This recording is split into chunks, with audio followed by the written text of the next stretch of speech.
நன்றி ஜி.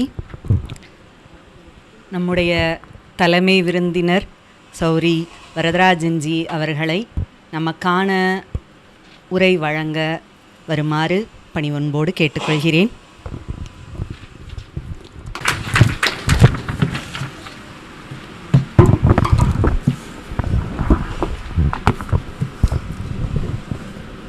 அன்பு நண்பர் திரு கிருஷ்ணமூர்த்தி அவர்களே, அல்லும் பகலும் இந்தி சேவைக்காக தங்கள் அர்ப்பணித்து கொண்டிருக்கக்கூடிய பிரச்சார மாமணிகளே, இங்கே கலை நிகழ்ச்சி நடத்திய மாணவ செல்வங்களே, இயல் இசை நாடகம் என்ற மூன்றையும் சேர்த்து முத்தமிழ் விழாவாகவே நடத்தி கொண்டிருக்கக்கூடிய இந்த நிகழ்ச்சி நல்ல மாலை போதில் நாம் எல்லோரும் கூடி கழித்து கொண்டிருக்கிறோம்.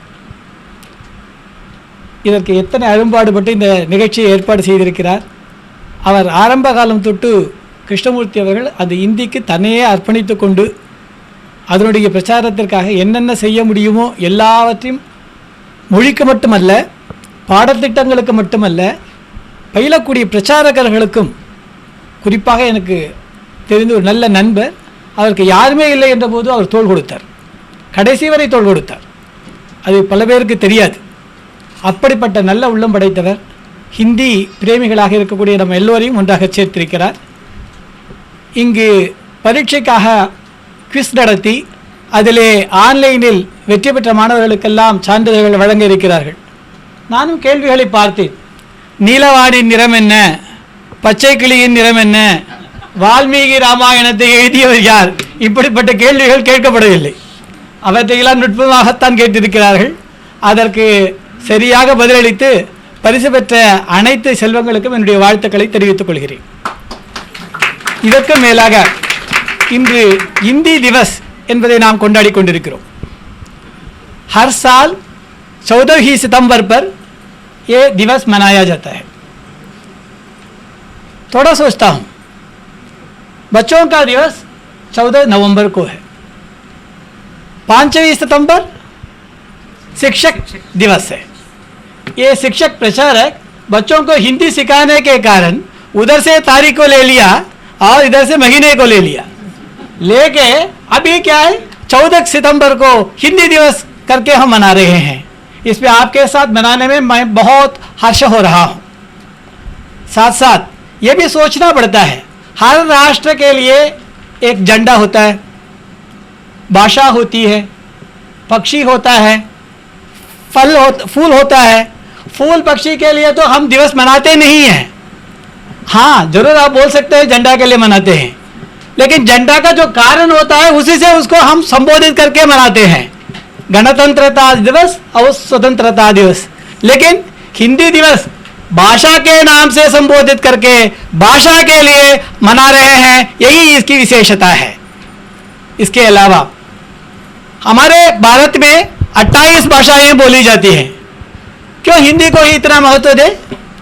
बाकी राजभाषा नहीं आ सकती है क्या? राष्ट्रभाषा बनने के लिए क्या कौन कौन सी योग्यताएं हैं? थोड़ा विचार करेंगे ना.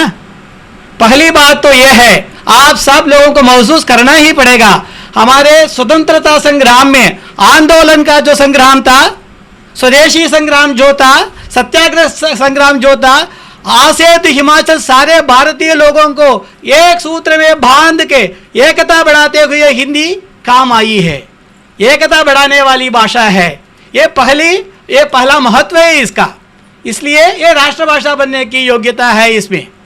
न केवल इसको ही कर सकता हूँ, और भी बातें हैं.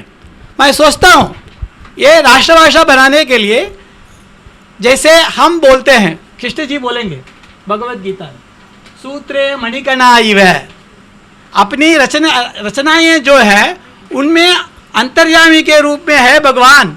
उसको आप देख सकते नहीं हैं, लेकिन वो धागे के रूप में सब में विराजमान है. वो धागा नहीं है तो मणि नहीं, माला नहीं. उसी प्रकार ये जो हिंदी भाषा है वो एक सूत्र में सबको बांधती है, सब लोगों को अपनाती है. उसकी जो साम्यता है सारी भाषाओं में आप देख सकते हैं. एक मिसाल के तौर पर एक कहना चाहता हूँ, मलयालम के लोग कितने लोग ये पता नहीं है, तो उसमें एक शब्द बोलता हूँ, देखिए वो कितना मिलजुलता है तमिल के साथ. उडन महादेवी, ತನ್ನಿಡತ್ತು ಕೈಗೊಂಡು ವಾರ್ಭೂಂ ಕುಡಲೊನ್ನು ಒದುಕಿ ಜೊಲಿಕಿನ್ನ ಕಣ್ಣು ಕೊಂಡು ಒಂದು ನೋಕು ನೋकी देखिए सारा शब्द तमिल में ही है। वो क्या है, वो अप्रेम वचन कुछ बोल रहे हैं महादेव, उसको ऐसी दृष्टि से देखती है, तैल मर्दन करने के बाद उसको अपने बालों को संहारते हुए उसको बात करती है। इसी प्रकार आप तेलुगु कन्नड़ में देख सकते हैं, इसी प्रकार आप गुजराती और मराठी में भी देख सकते हैं, असमी बंगाली में देख सकते हैं, लेकिन सारी भाषाओं में साम्यता दिखाने वाली एक ही भाषा है हिंदी। और एक इसमें महत्व है, अगर आप देखते हैं तो इसका शब्द भंडार बहुत विराट होता है। इसका शब्द भंडार विराट होता है। क्यों? तत्सम शब्द है, तद्भव शब्द है, देशी शब्द है, विदेशी शब्द है, शब्दों सारों से बनाए गए हैं। तत्सम शब्द क्या है? संस्कृत का शब्द जो है उसका इस्तेमाल ऐसा ही होता है, माता पिता। तद्भव शब्द क्या है? उससे परिवर्तित होके, संस्कृत से थोड़ा परिवर्तित होके प्रयोग किया जाता है। घृतम घी, दुग्धम दूध। देशी शब्द है, देशी चाय, मेज, ये सब है हमारे आपसी के जो भारतीय भाषाएं हैं। और विदेशी भाषा में रेल, स्कूल, जितना भी शब्द है अंग्रेजी से, उर्दू से, फारसी से, सारे शब्द इसमें इस्तेमाल किए जाते हैं। इसलिए खिचड़ी भाषा है। भाषाओं में वो शब्दों का प्रयोग जितना होता है वो आराम से हम कर सकते हैं। अपनी मातृभाषा के अलावा और कोई भाषा को जानना कोई चाहता है तो हिंदी आसान है। मैं इतना कहूँगा, इनका जो स्पोकन हिंदी का 2 वॉल्यूम है उसको लेके अंग्रेजी को सीखते हैं लोग। क्यों? ऐसा हिंदी के जरिए देखने से बाकी मातृभाषा में ऐसा ही हम बोलते हैं, उसके लिए व्याकरण हम समझते नहीं हैं, लेकिन दूसरी भाषा सीखने में व्याकरण की पहचान तो होनी चाहिए। ये तो पहले आप हिंदी सीख लीजिए तो आपको आसान से आ जाएगा, ये एक बात है। और खिचड़ी भाषा के अलावा इसमें हम क्या देख सकते हैं? आसान भाषा बोलता हूँ, जनमन की भाषा है। जनमन की भाषा क्या है? वो जैसे गांधी जी ने कहा था, आप देखिए ना, यहाँ से यहाँ महाभारत और रामायण तो दिखाए गए टीवी पर, पहले मैं बोलता हूँ, आजकल की नहीं है, आजकल तो आपका डबिंग आ जाता है। उस समय 9 बजे से 10 बजे सारा काम छोड़ के बैठते थे टीवी के सामने, बिना हिंदी जाने उसका जो भावपूर्ण शब्द है उसको सुनते हुए उस कहानी को, कथा को जानते थे, जान सकते थे। ये भाषा की महिमा है। मैं सूरत जाके 5 साल तक तो मैंने काम किया था उधर मैंने देखा जो लोग हिंदी का अक्षर ही नहीं मालूम है, पढ़ सकते नहीं, लिख सकते नहीं, लेकिन धड़ाधड़ हिंदी बोलेगा। क्या उसका न्याय नियम का उल्लंघन होगा, लिंग नियम की हत्या होगी तो भी बात करेंगे। देखने में अच्छा लगता था क्योंकि भाषा इतना आसान है। इसलिए इतना क्यों, आप तरकारी की बाजार पर आज जाइए ना, वो आजकल असम से, झारखंड से, त्रिपुरा से, वेस्ट बंगाल से सारे लोग आ गए कंस्ट्रक्शन के काम पर। ये दोनों के बीच में कैसा वार्तालाप चलता है जरा देखिए आप। वो ये दोनों के बीच में वार्तालाप ऐसा जाएगा, वो मीठी मीठी हिंदी बोलेगा, उसका जवाब टूटी फूटी हिंदी में वो जवाब देगा, दोनों के बीच में वार्तालाप होता रहता है। ये जनमन की भाषा है।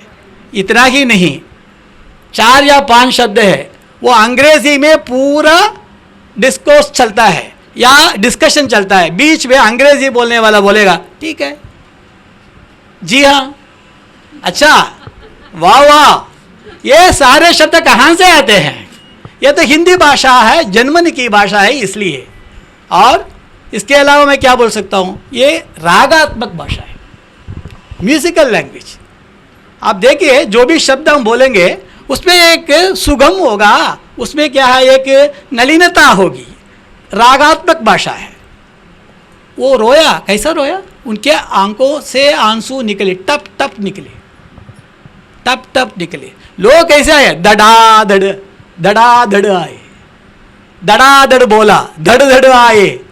और इसके अलावा और भी बहुत से शब्द हैं जो काफ़ी गर्म है। क्या क्यों? आप फूंक फूंक कर पीते, फूंक फूंक कर। शब्द देखिए ना वो कैसा आता है, उसकी सृष्टि कैसी होती है जरा देखिए। ये तो बोलचाल में ही नहीं, मैं बोलता हूँ तमिल में एक कलिंगत परणी करके एक पुराना इतिहास है, उसमें युद्ध का वर्णन करते हैं। ಎಡಂ ಎಡಂ ಎನ ಎಡುತ್ತದೋ ಇಗಲೊಲಿ ಕಡಲೊಲಿ ಇಗಕ್ಕವೆ விடும் விடும்பரி கரிக்குழாம் விடும் விடும் என ஒலி மிகைக்கவே வெறுவர வரிசலை தெரித்த நான் விசைபடு திசைமுகம் வெடிக்கவே வெறுவர சிறுவர இளையவ செடித்ததோ தெடி உலகங்கள் செவிடு எடுக்கவே ऐसा ही आएगा। वो हिंदी में भी है, रामचंद्रिका करके एक पुराना इतिहास है। कट कट कट कटते ही बाजई चपक चपक तरुवार दड़ दड़ दड़ दड़ घोर कंप के। आप पढ़ते हैं तो युद्ध का आपके सम्मुख आप देख सकते हैं। और भी और एक उदाहरण बोलता हूँ। कंबन जब शूर्पणखा कामवल्ली बन के आती है, पंजी कुलिर्विंजी यन पल्लव मनुंग செஞ்சவிய கஞ்சனிமர் சீரடிகளாகி அஞ்சு சொல் இளமங்கையன अन्नमेन मिन्नुम वंजी एन नंजमेन वंज मगल वंदाड़। आप धीरे धीरे आप पढ़ते हैं तो आके हमारे सामने ही खड़ी होगी कामवल्ली बन के, है ना। इसी आप इतना आप एंजॉय करते हैं ना, इसी प्रकार आप देखें तुलसीदास के वाटिका प्रसंग है। सुबह का समय गौरी माँ की पूजा के लिए सीता निकलती है, सुशोभित है, अपने पाँव में पायल पहनी है, चूड़ियाँ हैं, मालाएं हैं। एक ओर से वो आ रही है सखी के साथ, दूसरी ओर राम लखन दोनों फूल को ले रहे हैं। उनका जो आवाज़ आती है, सन्नाटा छाया हुआ है, वो आवाज़ जो जहाँ निकलती है ना, वो लक्ष्मण तो सीधा पुष्प ले रहा है, लेकिन राम का मन है ना, उनका कान और ध्यान दूसरी ओर है। कंकिनी किंकिनी नुपुर दुनि सुनि कहत स लखन सन राम हृदय हुनी। कंकिनी किंकिनी उधर मीटर स्केल उतना ही है। कंकिनी किंकिनी नुपुर दुनि सुनि कहत लखन सन, इतना वो रागात्मक भाषा है। आप लेके पढ़िए। अब बच्चे लोग आगे जाते हैं, वो कैसे हाथ में ध्वजा रहे, बाल दल सजा रहे, ध्वजा कभी झुके नहीं, दल कभी रुके नहीं, वीर तुम बड़े चलो, धीर तुम बड़े चलो, सामने पहाड़ हो, सिंह की दहाड़ हो, तू निडर हटो नहीं, तू निडर डटो वही, वीर तुम बड़े चलो। ये क्या है, भाषा ऐसी आती है, उसमें हर एक शब्द में एक प्रकार का जोश है। ऊपर शिखरों से सरिता का जल निकलता है, उसको देख के कवि कहता है, ऊंचे शिखरों से उतर उतर गिरी गिरी की चट्टानों पर कंकड़ कंकड़ पैदल चलकर दिन भर रजनी भर जीवन भर दोता वसदा का अंतस्थल, यह लघु सरिता का बहता जल कितना विह्वल कितना निर्मल। देखिए जल के साथ हम भी तो उछलते हैं, कूदते हैं, मारते हैं, उलट फिलट करके हम नीचे आ जाते। ये रागात्मक भाषा है।